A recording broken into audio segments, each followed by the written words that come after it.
Assalamualaikum warahmatullahi wabarakatuh.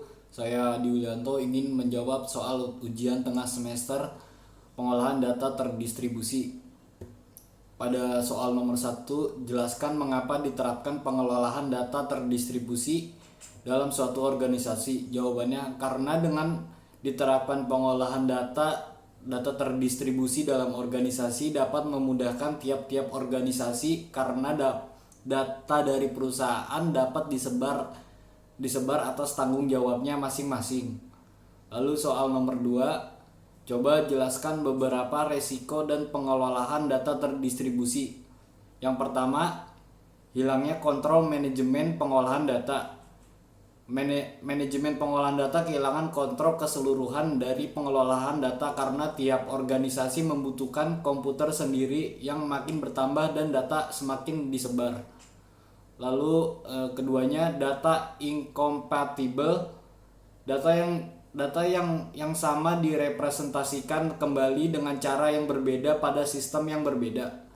Lalu yang ketiganya, hilangnya kontrol dari ruang sistem informasi manajemen, yaitu pengumpulan informasi manajemen yang sangat mempengaruhi organisasi menjadi sulit. Lalu soal nomor 3-nya, apakah tujuan utama perancangan database? Yang pertama, untuk memenuhi kebutuhan informasi dari pengguna dan aplikasi yang digunakan.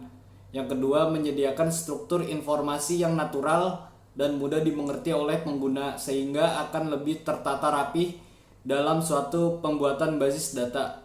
Yang ketiganya, mendukung kebutuhan pemroses dan beberapa objek kinerja dari suatu sistem database dan beberapa objek penampilan seperti response time, processing time, dan storage space.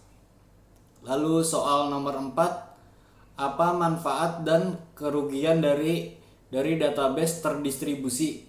Manfaatnya, pengawasan terdistribusi dan pengambilan data. Jika beberapa sheet yang berbeda dihubungkan seorang pemakai yang berbeda pada satu sheet yang berbeda dapat mengakses pada sheet lainnya. Lalu yang keduanya, reliability. Sistem distribusi dapat terus-menerus berfungsi dalam mengambil kegagalan dari sheet sendiri atau mata rantai komunikasi antar sheet. Lalu ketiganya, efisien dan fleksibel. Data dalam sistem distribusi dapat disimpan dekat dengan titik di mana data tersebut dipergunakan.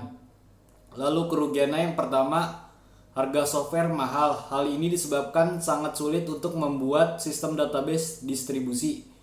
Yang keduanya, kemungkinan kesalahan lebih besar. Sheet beroperasi secara paralel sehingga lebih sulit untuk menjamin kebenaran dan algoritmanya. Yang ketiganya, biaya pemrosesan tinggi. Perubahan pesan dan penambahan perhitungan dibutuhkan untuk mencapai koordinasi antar sheet. Lalu pada soal nomor 5, apa pemahaman dari replikasi data dan kapan biasanya replikasi data ini dilakukan? Replikasi data suatu teknik untuk melakukan copy dan pendistribusian data dan objek-objek database dari suatu database ke database lain yang lokasinya terpisah secara fisik. Lalu kapan biasanya pemrosesan replikasi data dilakukan? Saat setelah transaksi dari master utama selesai yang dilakukan dengan cara buffering. Data akan diletakkan ke sebuah buffer, kemudian akan direplikasi ke disk drive atau hard disk kedua. Sekian dari saya, kurang lebihnya mohon maaf. Assalamualaikum warahmatullahi wabarakatuh.